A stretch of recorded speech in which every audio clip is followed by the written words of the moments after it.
Setelah kamu mempelajari jenis IKNB berupa lembaga pembiayaan di video sebelumnya, kali ini kita akan mempelajari jenis IKNB yang lainnya. Industri Keuangan Non-Bank Satu ini merupakan badan hukum yang mengelola dan menjalankan program yang menjanjikan manfaat pensiun. Kamu bisa menyebutnya dengan dana pensiun. Dana pensiun atau kamu bisa menyebutnya dengan dana hari tua ini mempunyai fungsi yaitu memberikan jaminan di usia pensiun atau saat usia tak lagi produktif untuk bekerja. Produk dana pensiun di Indonesia terbagi menjadi dua program. Yang pertama ada program pensiun manfaat pasti atau PPMP. Artinya besaran manfaat dari produk ini ditentukan dalam peraturan yang berlaku di Indonesia, di mana setiap iurannya dibebankan pada pemotongan gaji karyawan. Di samping itu, program ini juga ditentukan berdasarkan masa kerja serta jumlah penghasilan karyawan.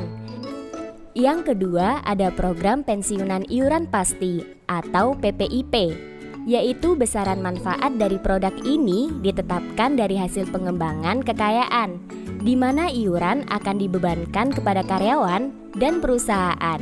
Dana pensiun itu terdiri dari 3 jenis. Yuk kita kunjungi masing-masing dana pensiun ini.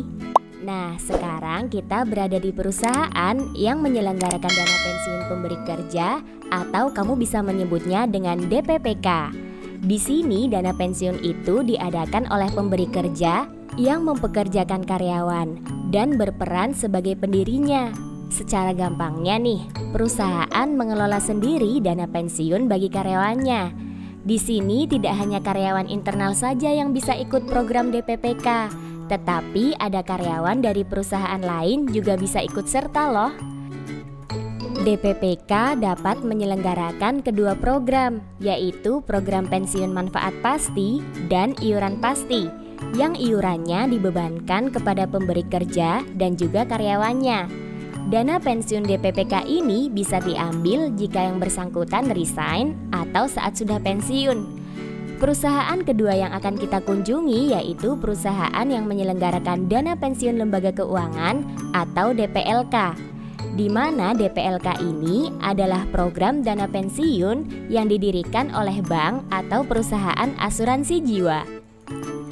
Berbeda dengan DPPK yang bisa menyelenggarakan dana pensiun manfaat pasti dan iuran pasti, DPLK ini hanya boleh menyelenggarakan iuran pasti saja. Artinya, iuran yang sudah ditetapkan, yang berasal dari potongan gaji karyawan dan kontribusi perusahaan. Nah, di DPLK ini bisa diikuti oleh perorangan, karyawan, dan pekerja mandiri seperti para wirausahawan. Keuntungan DPLK ini yaitu hasil pengembangan dana atau investasi yang dikelola kemudian ditambahkan pada dana peserta.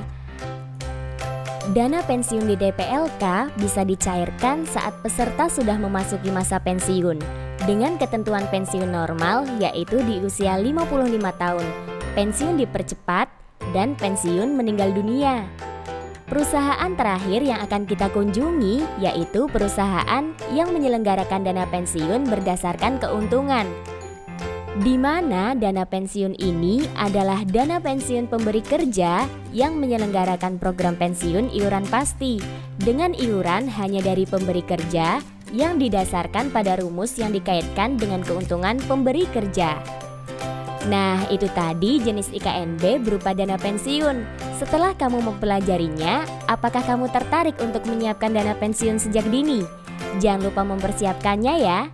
Eits, ternyata masih ada jenis IKNB lainnya yang harus kamu ketahui. Simak di video selanjutnya ya. Sampai jumpa.